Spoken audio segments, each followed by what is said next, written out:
लिए मेरी तो हर किसी को सुननी पड़ेगी, क्योंकि आयोग का यही काम है और इसी के लिए उसको कॉन्स्टिट्यूशनल और स्टैट्यूटरी पावर दी गई है। मैं एक महिला, आपके लिए भी, अगर आप चाहती है कि समाज में आपकी वजह से परिवर्तन आए, आपको क्या लगता है आप समाज में परिवर्तन ला सकती हैं? अच्छा, हाउसवाइफ्स कितनी है यहाँ पे? घर में सिर्फ काम करने वाली कितनी महिलाएं हैं? हाउसवाइफ्स प्लीज हाथ उठाइए। देखिए, बहुत अच्छा। हमें सबसे पहले जितनी हाउसवाइफ्स हैं उनके लिए ताली बजानी चाहिए। सब लोग बजाओ ताली उनके लिए। जो हाउसवाइफ्स होती हैं और सबसे ज्यादा कुर्बानी देती हैं, पूछो क्यों? क्योंकि उनके इर्द गिर्द सारा घर घूमता है। अगर हर महिला के इर्द गिर्द घूमता है, लेकिन जो हाउसवाइफ्स हैं वो अपना पूरा समय, अपना पूरा जीवन अपने बच्चों और अपने परिवार को चलाने में लगा देते हैं। और ऐसा सिर्फ हमारे देश में होता है मुख्यतया, जहाँ पे औरत घर में पूरे जीवन को लगा देती है, तो उससे ज्यादा ताकतवर औरत और कोई नहीं होती है। मुझसे औरतें कहती है कि मैं तो हाउसवाइफ हूँ, तो मेरी तो कोई औकात नहीं है। मैं आप सबको बताना चाहती हूँ कि सबसे ज्यादा महत्वपूर्ण इस समाज का कोई ताकतवर अंग है तो वो हाउसवाइफ है। दूसरा मैं ये बताना चाहती हूँ कि औरतों की सबसे बड़ी समस्या क्या है? औरतों की सबसे बड़ी समस्या क्या है? कोई बताएगा मुझे? औरतों की सबसे बड़ी समस्या क्या है? औरतों की सबसे बड़ी समस्या है कि उनमें आपस में एकता नहीं है। वो बगल वाली अड़ोस पड़ोस वाली जो है वो बोली, देखो देखो वो ऐसे जा रही है, देखो ऐसे चलती है, देखो ऐसे बात करती है, देखो उसने ये किया। मतलब ननद जो है अपनी देवरानी जिठानी की और अपनी भाभी की ननद, अपनी भाभी की देवरानी जिठानी की, सास बहू की, पड़ोसन की, ये सब क्या करती है? पहला मौका आता है और ये एक दूसरे के अंदर कमियां निकालने लगती है। निकालती है ना? निकालती है कि नहीं? सच बोलिए। तो ये अच्छी बात है? अगर कमियां निकालने के बजाय उनकी अच्छाई देखो कि देखो वो अपना घर बहुत साफ सुथरा रखती है, वो अपने बच्चों की बहुत केयर करती है, वो बहुत तरीके से तैयार होती है, वो बहुत अच्छे से बात करती है। कुछ तो गुण सब में होता है कि नहीं? हर व्यक्ति में, चाहे वो स्त्री हो या पुरुष हो, उसके अंदर गुण होते हैं कि नहीं होते हैं?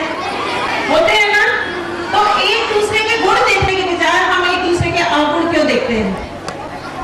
मैं एक जोक सुनाती हूँ, एक जोक शेयर करती हूँ आप लोगों से। बहुत आसान है, इसलिए सब समझ जाएंगे। एक स्त्री और एक पुरुष काम करते थे। मेरी बात सुन रहे हैं सब लोग?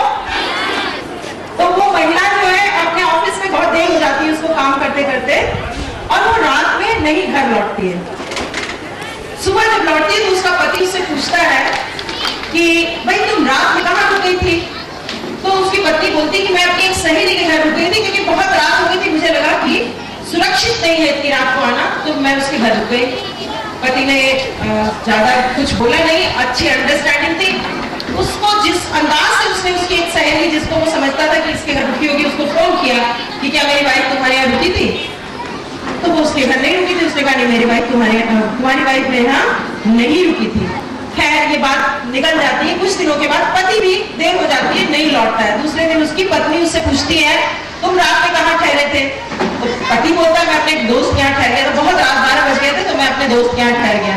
ठीक है, तो पत्नी भी सोचती है कि चलो भाई इसका एक और दोस्त हो सकता है, तो एक दोस्त को फोन करती है कि मेरे पति तुम्हारे यहाँ ठहरे थे? तो वो जो दोस्त है वो कहता है हाँ कल तो वो पूरी रात मेरे यहाँ था। लेकिन उसकी बीवी को, उसके पत्नी को लगता है कि कुछ गड़बड़ है, तो झूठ बोल रहा है। तो वो दूसरे दोस्त को फोन करती है, क्या मेरा पति तुम्हारे यहाँ ठहरा था? बोला हाँ पूरी रात हम साथ में थे। तीसरे को फोन करता है, हाँ। चौथी को करता है हाँ, पांचवें को करता है हाँ, सातवें आठवें, एक तो बोल देता है मेरे साथ ही बैठा है अभी। इससे क्या साबित हुआ? इससे क्या साबित हुआ कि कितनी एकता है। और महिलाएं क्या करती है? पहली बार में गलतियां निकालती है। तो औरतों में एक ही कमी है, वो कहीं भी पुरुष से कम नहीं है, कहीं बहुत अच्छे घर संभालते हैं, बट ज्यादातर तो औरत है जो घर संभालती है। दर्द होता है, बर्दाश्त करती है, इतना दर्द आदमी सोच भी नहीं सकता। तो औरत बहुत ताकतवर है, लेकिन औरत सशक्त नहीं है। क्यों नहीं है सशक्त? क्योंकि वो उसके अंदर एकता नहीं है, वो पढ़ना लिखना नहीं चाहती, वो जानकारियां नहीं लेना चाहती, अवेयरनेस की उसके अंदर कमी है। वो अपने ना तो कर्तव्यों को ठीक से समझती है, ना ही अपने अधिकारों को ठीक से समझती है। या तो वो इतना ज्यादा काम करेगी और या फिर बहुत ज्यादा अधिकारों की बात करेगी। दरअसल हमें अपनी जिंदगी में एक सामंजस्य चाहिए होता है, एक बैलेंस चाहिए होता है। हम काम भी करें और हमें जहां जरूरत है वहां पे हम अपने हक की बात भी करें, ये बहुत आवश्यक है। मैं हिंदू हूँ, लेकिन मैं कहती हूँ ऐसा नहीं है। मेरा ये मानना है कि औरत का एक ही धर्म और एक ही मजहब और एक ही जाति है। कैसे? जो औरत की परवरिश, लड़कियों की परवरिश एक जैसी होती है। लड़कियां जो उसकी प्रक्रिया है, जो उसकी सामाजिक प्रक्रिया है, वो भी एक जैसी होती है। जब वो गर्भ धारण करती है तो प्रसव के दौरान उसको दर्द भी एक जैसा होता है। कभी ऐसा होता है कि भाई वो हिंदू को कम दर्द होगा, मुस्लिम को ज्यादा होगा, अमीर को ज्यादा कम होगा, गरीब को ज्यादा होगा, ऐसा होता है? नहीं होता है। तो यानी उसके दर्द एकदम एक जैसे हैं। उसका काम, उसके दर्द, उसकी परेशानियां हर औरत की, चाहे वो किसी भी जाति या किसी भी धर्म या किसी भी मजहब की हो, उसके दर्द, उसकी परेशानियां, वो सब एक जैसे हैं। है कि नहीं? है ना लड़कियों? एक जैसी परेशानियां है ना? घर से बाहर मत निकलो, ये पहन के निकलो, इधर मत जाओ, उधर मत जाओ, है ना? तो वो चाहे जिस जाति का हो, जिस धर्म का हो, वो उसकी एक ही, सबकी एक ही दर्द, एक ही जैसी दर्द, एक ही जैसा दर्द है, एक ही जैसी परेशानी है। तो क्या है? औरत का धर्म एक ही है और वो है उसका औरत होना। समझ में आया मैंने क्या धर्म की व्याख्या दी? औरत का एक ही धर्म है और वो है उसका औरत होना। और जब वो औरत होती है तो वो बहुत सारे काम करती है, क्योंकि वो पूरे संसार, पूरे देश, पूरे जग, पूरे यूनिवर्स की केयर करती है। किसी भी जाति, धर्म या मजहब में वो सबसे प्रेम करती है, सबकी केयर करती है। और अब वक्त आ गया है कि उसको भी प्रेम मिले और उसको भी केयर मिले, उसको भी आराम मिले। ठीक है ना? तो पंचायती राज की इलेक्टेड विमेन रिप्रेजेंटेटिव जो वहां बैठी हैं, मैं आप सबको बोलना चाहती हूँ, हकों के लिए आगे बढ़िए। जो जरूरी है, जो जेन्युइन है, वो कीजिए।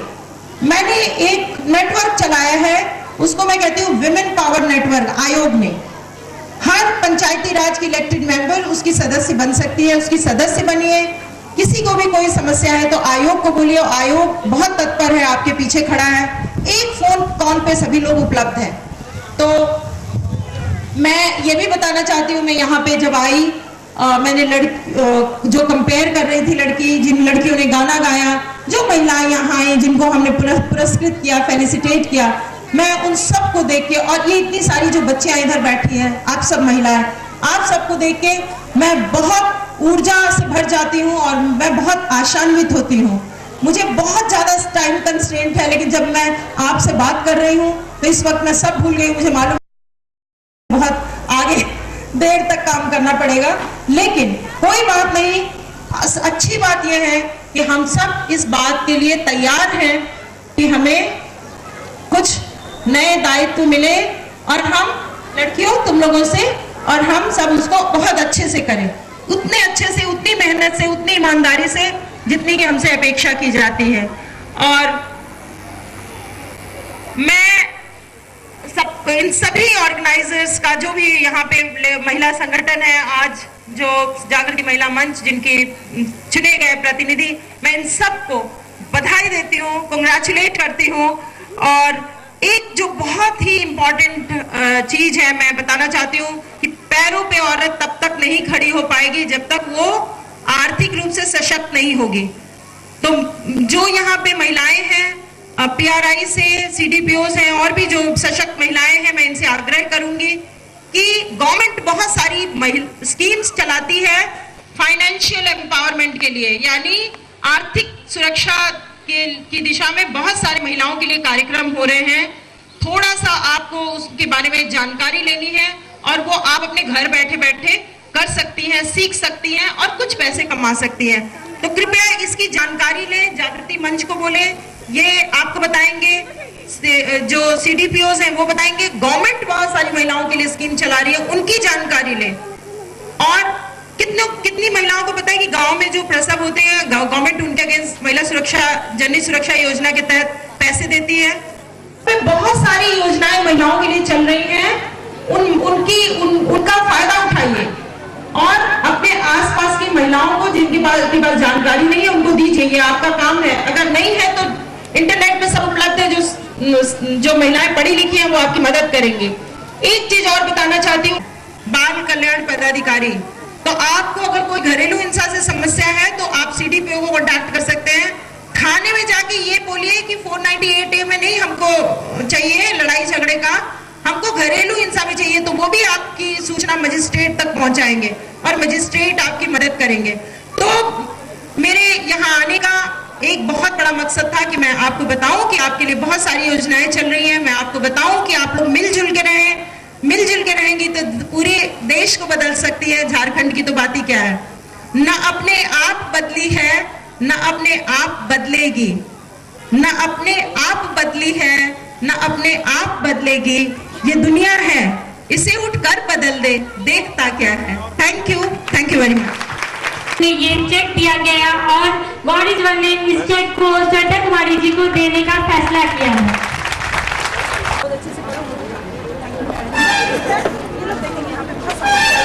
कीजिए पटक। नहीं कोई बात नहीं, फिर आपको भी तो ध्यान रखना चाहिए, आप समझ रहे हैं वहाँ पे लोग वेट कर रहे होंगे। ऐसी उम्मीद भी करती हूँ क्योंकि यहाँ महिलाएं काफी सतर्क है।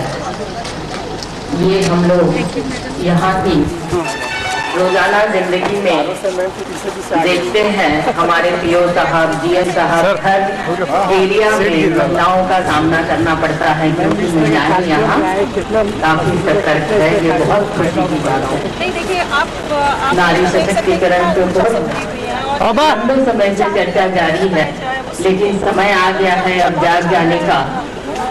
लड़कियां पढ़ो लड़ने के लिए और लड़ो आगे पढ़ने के लिए और आगे बढ़ने के लिए। हर ऊंचाइयों पर आज नारी अपना बोलबाला कर चुकी है। इससे फर्क पड़ता है, आज का दौर है सिर्फ तक जाती हूँ, पढ़ाई करना है और अपने लक्ष्य को हासिल करना है। एक अमेरिकन कवि है, मैं ज्यादा नहीं बोलूंगी, मातृशक्ति पर उन्होंने वुमेन्स डे पर अपनी माँ को एक पोयम अर्पित की है। माँ को आप सभी जानते हैं इंग्लिश में मदर बोला जाता है। मदर में 6 अक्षर होते हैं, MOTHER और R। M का मतलब क्या है? तुम ये कर सकते M is for million things she gave me। बताना कि आप ये सब कर सकते माँ हैं, आप सब तुमको कर सकते हैं, महिलाएं भी। असंख्य चीजें भेंट देती है ना? कैसे जन्म देती है? पूरे संसार सृष्टि की क्या है? तो M is for million things she gave me। O means only that she is growing old, है ना? ओल्ड मतलब आएगा बिल्कुल दिखे ही नहीं, कोई और मेरे सामने मैसेज आप बहुत अच्छा काम कर रहे हैं बेटा, बस समय का थोड़ा सा ध्यान रखिएगा। जो टाइम जिंदगी में आ जाऊंगी, जिस टाइम में छोड़ने के लिए उस समय मुझे छोड़ दीजिए। क्या करती है? पूरा समय अपना परिवार को दे देती है। टीयर्स का मतलब क्या है? आंसू। वो आपको बचाने के लिए, सुरक्षित रखने के लिए पूरे आंसू अपने